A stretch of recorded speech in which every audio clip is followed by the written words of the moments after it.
स्वागत है दोस्तों आप सभी का राम आईएएस चैनल में। तो आज हम यहाँ पर चर्चा करेंगे हिंदी भाषा एवं व्याकरण के बारे में। तो जैसा कि आपको पता होगा कि जब हमने यूपी पीसीएस का सिलेबस डिस्कस किया था तो उसमें हम बताया था कि ये टॉपिक लेकर के चलेंगे। लेकिन आप कोई भी चीज़ पढ़ रहे हैं तो उसके बारे में हमें पता होना चाहिए कि ये इसका विकास कैसे हुआ, क्यों हुआ, कब हुआ, ये सारी चीज़ें उसके बारे में पता होनी चाहिए। तो सबसे पहले हम देखेंगे आज हिंदी भाषा एवं व्याकरण के बारे में। तो उसके अंतर्गत हम देखेंगे बोली, विभाषा, भाषा और जो आपकी हिंदी भाषा है तो उसका विकास कैसे हुआ है, क्यों हुआ है, उसका नामकरण कब हुआ है। तो ये सारी चीज़ें हम इसमें देखेंगे। फिर हम इसके बाद टॉपिक वाइज लेकर के चलेंगे। तो सबसे पहले हम यहाँ पर अगर देखते हैं जो आपकी बोली है तो बोली का जो क्षेत्र होता है वो कितना होता है, तो इसे हम देखेंगे। तो सबसे पहले अगर हम बोली को देखते हैं तो बोली जो आपकी भाषा है ये सीमित क्षेत्र में बोली जाती है। यानी कि जो आपकी भाषा सीमित क्षेत्र में बोली जाती है उसे हम क्या कहेंगे, बोली कहेंगे। जैसे कि आपकी बघेली, छत्तीसगढ़ी और मारवाड़ी।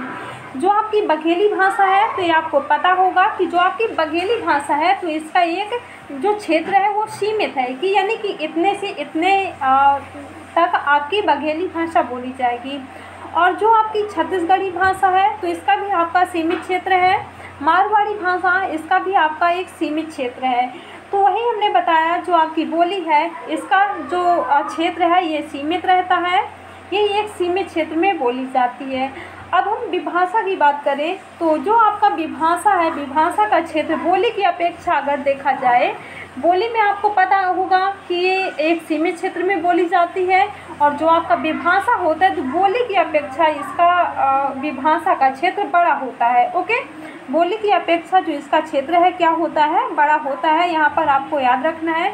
जैसे कि हम एग्जाम्पल में समझते हैं ब्रजभाषा, अवधी और बुंदेली।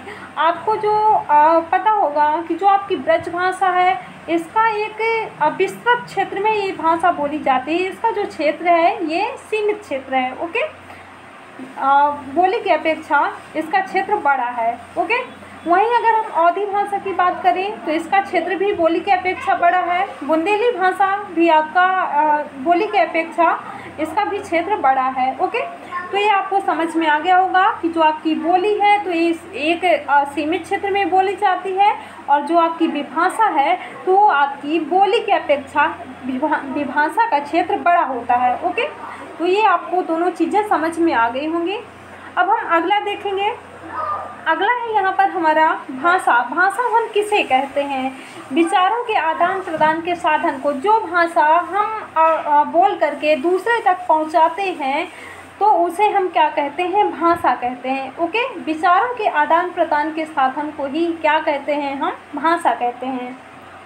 यहाँ पर आपको सिंपल से याद रखना है, अगर कोई पूछे भाषा किसे कहते हैं तो विचारों के आदान प्रदान के भाषा को क्या कहते हैं, विचारों के आदान प्रदान के साधन को हम क्या कहते हैं, भाषा कहते हैं।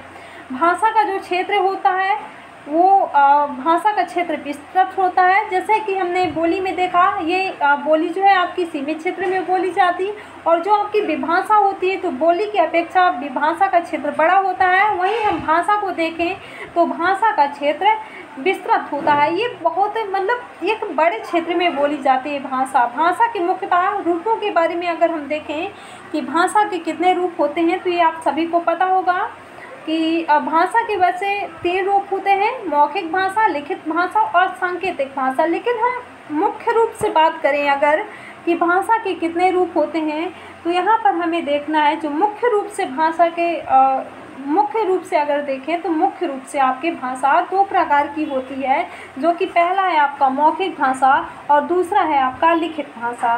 इस प्रकार बोली का विकास विभाषा से, जैसा कि हमने देखा जो आपकी बोली सबसे पहले क्या है, बोली आती है, फिर उसके बाद आपका आता है विभाषा, फिर उसके बाद आपका क्या आता है, भाषा।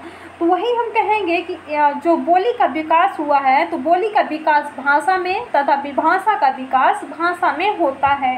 तो ये आपको समझ में आ गया होगा कि बोली, भाषा और विभाषा किसे कहते हैं। एक बार हम इसको और बता देते हैं। जो आपका बोली होती है, तो ये बोली आपकी एक सीमित क्षेत्र में बोली जाती है, यानी कि इतने से इतने तक में आपकी ये भाषा बोली जाएगी। तो इसका आपका बोली का क्षेत्र क्या हुआ, ये आपका क्षेत्र सीमित हो गया। वहीं अगर हम विभाषा की बात करें, तो विभाषा का क्षेत्र अगर हम देखें तो बोली की अपेक्षा उसका क्षेत्र बड़ा होता है। जैसे कि हमने एग्जाम्पल में देखा ब्रजभाषा, ब्रजभाषा का जो क्षेत्र है एक विस्तृत क्षेत्र में, बोली की अपेक्षा अगर देखा जाए तो ये विस्तृत क्षेत्र में बोली जाती है। वहीं अगर हम भाषा की बात करें तो भाषा का क्षेत्र विस्तृत होता है, ये एक बड़े स्थान पर बोली जाती है। इसका जो क्षेत्र होता है ये बहुत फैला हुआ होता है। ओके, तो ये आपको तीनों चीज़ें समझ में आ गई होंगी। अब हम आगे बढ़ते हैं। तो हमने यहाँ पर देखा कि जो आपका भाषा के विकास हुआ है तो कैसे हुआ है। सबसे पहले आपकी बोली आई है, बोली का जो क्षेत्र है उसे आपको पता चल गया, विभाषा, फिर उसके बाद भाषा। तो ये तीनों चीज़ें आपको समझ में आ गई होंगी। अब हम देखते हैं राष्ट्रभाषा। आपकी जो भाषा है वो यानी कि आपकी भाषा, राष्ट्रभाषा कौन सी है, तो इसके बारे में हम देखते हैं। तो सबसे पहले अगर हम देखते हैं राष्ट्रभाषा, तो राष्ट्रभाषा का शाब्दिक अर्थ होता है समस्त राष्ट्र में, यानी कि पूरे राष्ट्र में बोली जाने वाली, पूरे राष्ट्र में प्रयुक्त होने वाली भाषा होती है, वो आपकी क्या कहलाती है, राष्ट्रभाषा कहलाती है। अर्थात जो भाषा समस्त राष्ट्र में जन जन के द्वारा बोली जाती है, विचार विनिमय किया जाता है, तो उस विचार विनिमय के माध्यम को हम क्या कहते हैं, राष्ट्रभाषा कहते हैं। तो ये आपको समझ में आ गया होगा कि जो आपकी राष्ट्रभाषा है तो किसे कहते हैं। जो आप सिंपल सा आपको याद रखना है, जो भाषा आपके जन जन के द्वारा समस्त राष्ट्र में बोली जाती है उसे हम क्या कहते हैं, राष्ट्रभाषा कहते हैं। ओके, अब हम आगे बढ़ते हैं। भाषा की अगर हम देखें कि भारत की राष्ट्रभाषा क्या है, ये अक्सर एग्ज़ाम में आता है, छोटे छोटे एग्जामों में पूछा जाता है ये कि आपकी जो राष्ट्रभाषा है वो क्या है। तो ये आपको पता होना चाहिए कि आपकी जो राष्ट्रभाषा है, तो भारत की राष्ट्रभाषा हिंदी यानी कि खड़ी बोली है। ओके, तो ये आपको याद रखना है, ये आपको याद होना चाहिए। हिंदी भाषा के विकास के बारे में अब हम देखते हैं। तो अगर हम हिंदी भाषा की विकास की बात करें तो हिंदी भाषा की जननी संस्कृत भाषा को कहा जाता है। ये आप सभी को पता होगा कि हिंदी भाषा की जो जननी है वो क्या है, वो संस्कृत भाषा है। अब हम यहाँ हिंदी भाषा के विकास क्रम की बात करें कि जो आपकी हिंदी भाषा है तो उसका विकास क्रम है वो किस प्रकार से और कौन सी भाषा पहले आई है, तो इसके बारे में हम बात करेंगे। तो सबसे पहले आपका संस्कृत भाषा का विकास हुआ है। सबसे पहले आपकी आती है संस्कृत भाषा, फिर आपकी आती है पाली, फिर आपकी आती है प्राकृत भाषा, अपभ्रंश भाषा, औहट्य भाषा और प्राचीन हिंदी। तो इस प्रकार से आपकी जो हिंदी भाषा है, हिंदी भाषा का विकास हुआ है। ओके, तो ये आपको समझ में आ गया होगा कि हिंदी भाषा का विकास किस प्रकार से हुआ है। अब हम देखेंगे कि भाषा परिवार के बारे में अगर हम बात करते हैं तो विश्व में लगभग 3000 भाषाएं बोली जाती हैं। ओके, विश्व में लगभग अगर एग्ज़ाम में आ जाए कि विश्व में आपकी जो भाषाएं हैं वो कितनी भाषाएं बोली जाती हैं, तो लगभग 3000 भाषाएं बोली जाती हैं, जिन्हें 13 भाषा परिवारों में वर्गीकृत किया गया है। भाषा में बोली जाने वाली विभिन्न भाषाएं 4 भाषा परिवार हैं। पहला है आपका भारोपी भाषा, द्रविड़, आर्यक एवं चीनी तिब्बती से संबंधित है। ओके, तो भाषा में बोलने वालों के प्रतिशत के आधार पर हम देखें कि जो आपकी भाषा है तो कितने प्रतिशत बोली जाती है, भारोपी भाषा और द्रविड़, आर्यक एवं चीनी भाषा जो है ये आपकी कितने प्रतिशत बोली जाती है।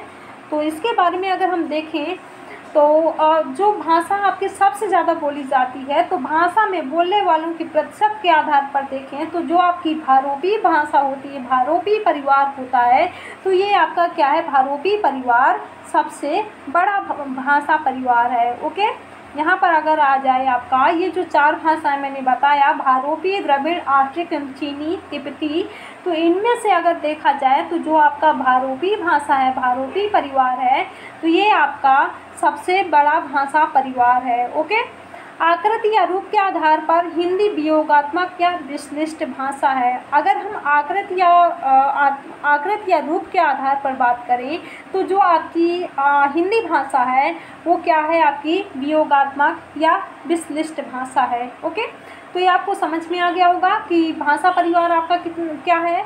तो ये आपका सिंपल से याद रखना है। विश्व में लगभग 3000 भाषाएं बोली जाती हैं, जिन्हें क्या किया गया है, 13 भाषा परिवारों में वर्गीकृत किया गया है। और भाषा में बोली जाने वाली विभिन्न भाषाओं में आपकी 4 भाषाएं हैं, भारोपी, द्रविड़, आर्ट्रिक, चीनी एवं तिब्बती। जो आपकी भारोपी भाषा है तो वो आपका सबसे ज़्यादा बोली जाती है।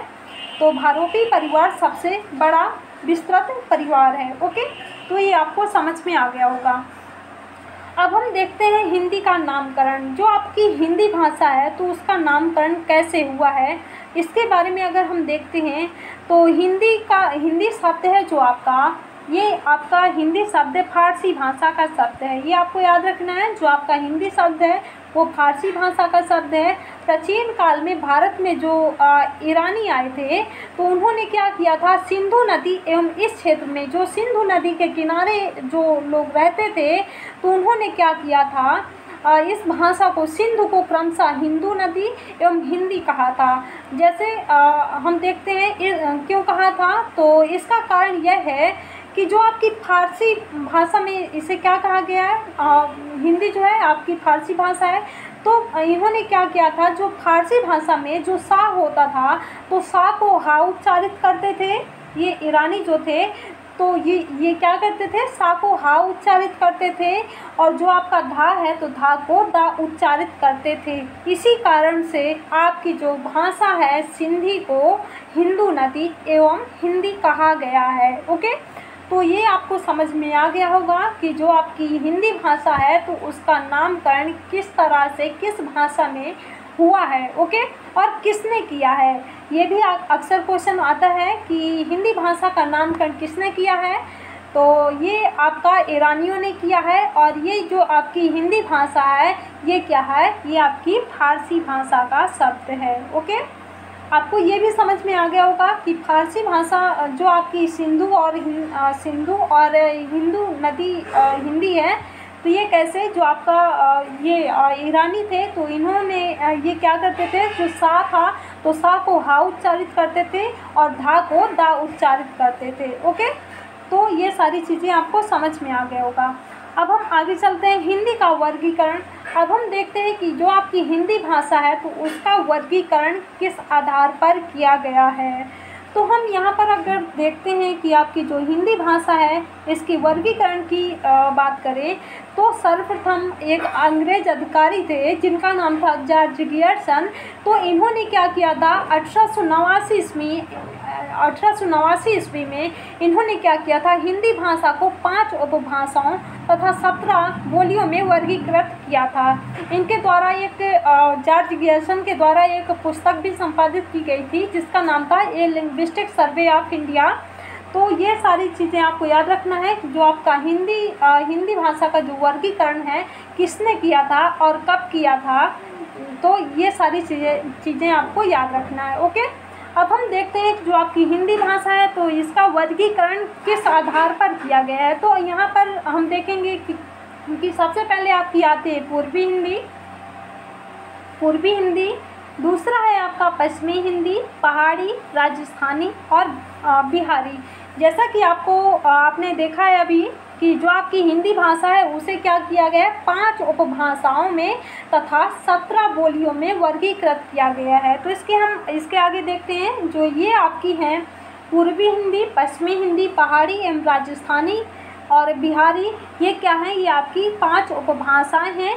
अब 17 बोलियां कौन कौन सी हैं, तो इसके बारे में अगर हम देखते हैं तो जो आपकी पूर्वी हिंदी है तो पूर्वी हिंदी के अंतर्गत कौन कौन सी बोलियां बोली जाती हैं, तो इसके बारे में अगर हम देखते हैं तो पूर्वी हिंदी के अंतर्गत आपका आता है अवधी और बघेली, छत्तीसगढ़ी। ये जो भाषाएं आपकी पूर्वी हिंदी के अंतर्गत आती हैं। अगर हम देखें पश्चिमी हिंदी, जो आपकी पश्चिमी हिंदी होती है, तो उसके अंतर्गत कौन कौन सी भाषाएं बोली जाती हैं। तो पहला है आपका खड़ी बोली। जो आपकी खड़ी बोली है ये पश्चिमी हिंदी के अंतर्गत बोली जाती है। और ब्रज भाषा, बुंदेली, कन्नौजी और बांगरू। बांगरू यानी कि जो आपकी हरियाणवी भाषा है, जिसे आपको बांगरू को आप हरियाणवी भी बोल सकते हैं। तो ये भाषाएं जो हैं आपकी पश्चिमी हिंदी के अंतर्गत आती हैं। अब हम पहाड़ी हिंदी की बात करें तो पहाड़ी हिंदी के अंतर्गत आपकी आती है पश्चिमी पहाड़ी, मध्यवर्ती पहाड़ी और कुमायूनी गढ़वाली। ये आपकी पहाड़ी हिंदी के अंतर्गत आती है। ओके, अब हम बात करें राजस्थानी के अंतर्गत। राजस्थानी भाषा के अंतर्गत कौन कौन सी बोलियां आती हैं आपकी। तो राजस्थानी के अंतर्गत आती है आपकी मारवाड़ी, मेवाती, मालवी, ढूढ़ाड़ी। ढूढ़ाड़ी यानी कि इसको आप जयपुरी भी बोलते हैं। ओके, तो ये जो 4 बोलियां हैं ये आपकी राजस्थान के अंतर्गत राजस्थानी भाषा के अंतर्गत आती हैं। अब हम देखते हैं बिहारी।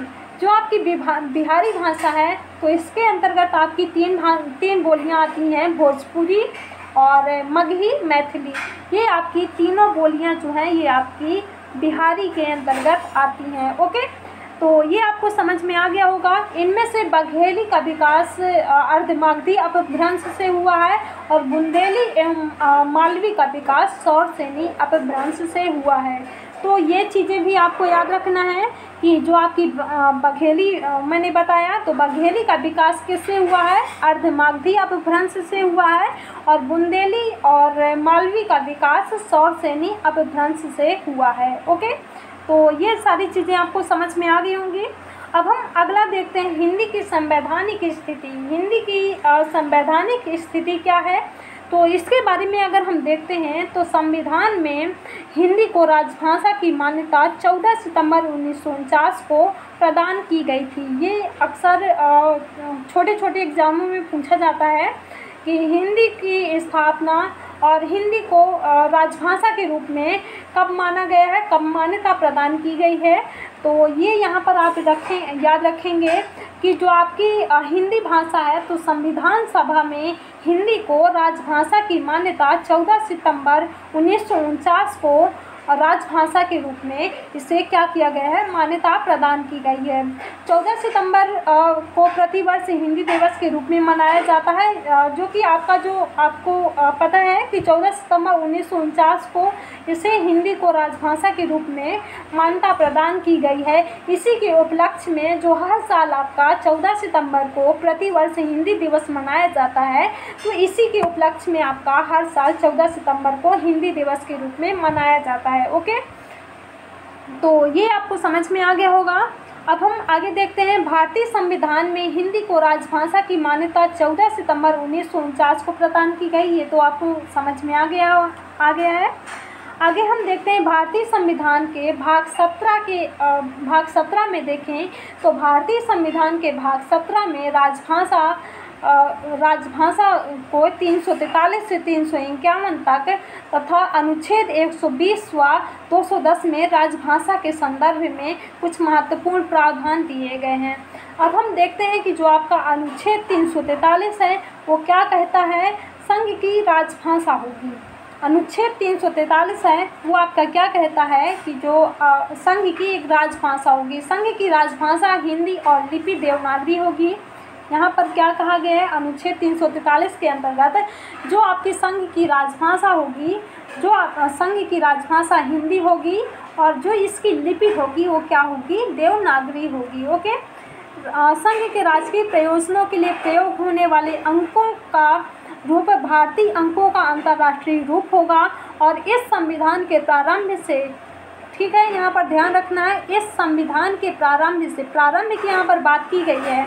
तो इस संविधान के प्रारंभ से 15 वर्ष की अवधि तक उन सभी शासकीय प्रयोजनों के लिए जो भाषा अंग्रेजी भाषा का प्रयोग किया जाता रहेगा। तो ये आपको समझ में आ गया होगा कि जो आपका अनुच्छेद 343 है वो क्या कहता है कि संघ की एक राजभाषा होगी। ओके, अब हम नोट में देखते हैं तो यहाँ पर है आपका भारत की राजभाषा हिंदी लिपि देवनागरी होगी, ये आपको मैंने बताया।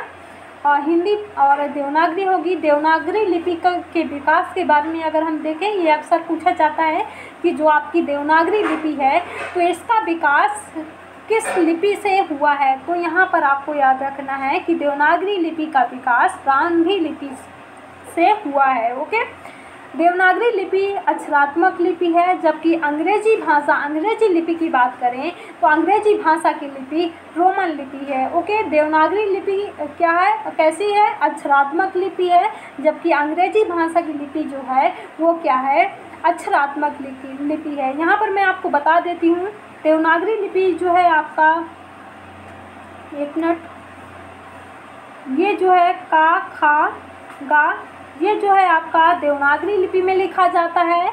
और अगर हम रोमन लिपि की बात करें तो ए जो आपका ABCD होती है ये आपका रोमन लिपि में लिखा जाता है। ओके, तो ये आपको समझ में आ गया होगा कि आपका अनुच्छेद 343 क्या कहता है। अनुच्छेद 344 की बात करें तो राजभाषा के संबंध में आयोग और संसद की समिति। देखिए इसमें क्या है, राष्ट्रपति संविधान के प्रारंभ से यहाँ पर भी बात की गई है। संविधान के प्रारंभ से 5 वर्ष की समाप्ति पर तथा उसके बाद प्रत्येक 10 वर्षों की समाप्ति पर राजभाषा आयोग गठित करेगा और साथ ही राजभाषा आयोग की सिफारिशों की परीक्षा करने तथा उन पर अपनी राय का प्रतिवेदन राष्ट्रपति को देने के लिए क्या किया जाएगा, और संसद की राजभाषा समिति का गठन किया जाएगा। ओके, तो यहाँ पर जो आपका अनुच्छेद 344 है ये क्या कहता है, राजभाषा के संबंध में कुछ आयोग और संसद की समितियों के बारे में बात करता है। ओके, अगला हम देखते हैं, नोट में देखें, जैसे प्रथम राजभाषा आयोग का गठन 7 जून 1955 में हुआ था। ये भी आपको याद रखना है, अक्सर एग्जाम में पूछा जाता है कि प्रथम राजभाषा आयोग का गठन कब हुआ था और किसने किया था, किसकी अध्यक्षता में किया गया था। तो ये आपको याद रखना है कि जो आपकी प्रथम राजभाषा आयोग का गठन 7 जून 1955 में किया गया था और बाल गंगाधर खेर की अध्यक्षता में किया गया था। ओके, जिसने राष्ट्रपति की राजभाषा समिति का गठन किया जाएगा।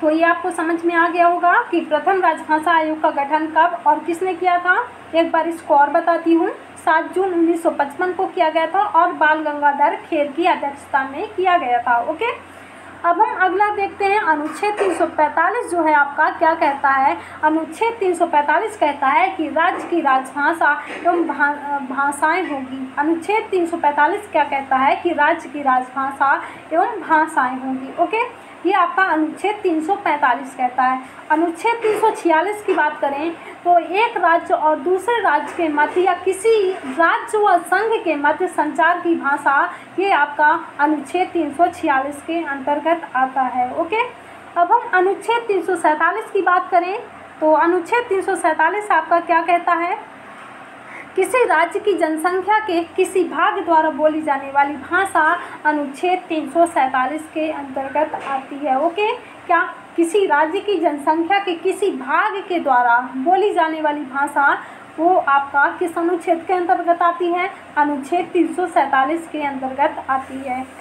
अब हम बात करें अनुच्छेद 348 की, तो अनुच्छेद 348 में कहा गया है कि उच्चतम न्यायालय उच्च न्यायालयों में और अधिनियमों, विधेयकों आदि के लिए प्रयोग की जाने वाली भाषा जो है वो आपका किस अनुच्छेद के अंतर्गत आएगी, अनुच्छेद 348 के अंतर्गत आएगी। ओके, अब हम यहाँ पर अगला बात करें, अगला है यहाँ पर आपका, एक मिनट, अनुच्छेद 349।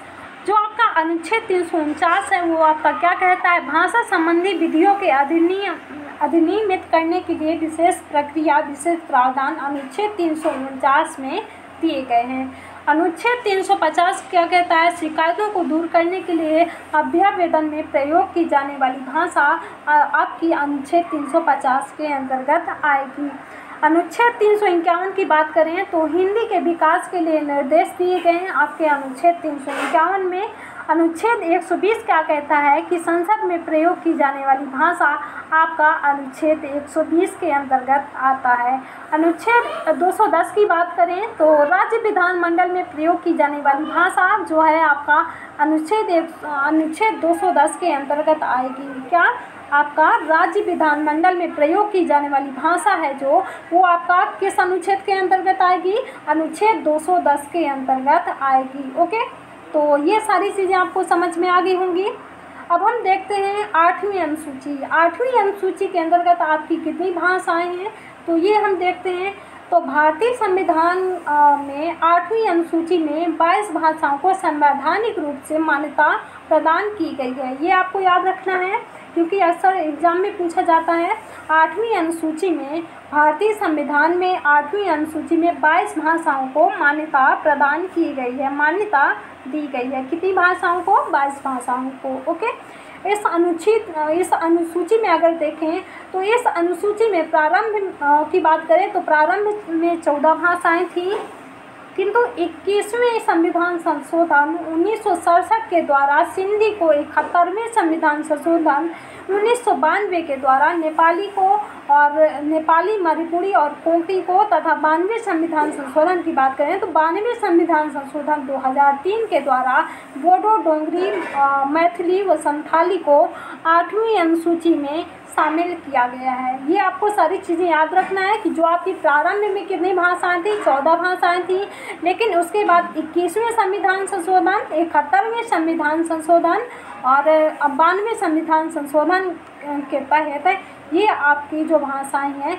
ये शामिल की गई हैं। ओके, तो टोटल अगर भाषाओं की बात करें तो 8वीं अनुसूची में आपकी कितनी भाषाओं को संवैधानिक रूप से मान्यता प्रदान की गई है? 22 भाषाओं को संवैधानिक रूप से मान्यता प्रदान की गई है। ओके, तो ये सारी चीज़ें आपको समझ में आ गई होंगी। तो अगला टॉपिक जो हमारा रहेगा उसमें इसमें आज हमने देखा है कि हिंदी की लिपि क्या है और हिंदी की जो स्थापना है, हिंदी का नामकरण है, इसके बारे में हमने देखा है। ओके, तो चलिए मिलते हैं कल। Thank you.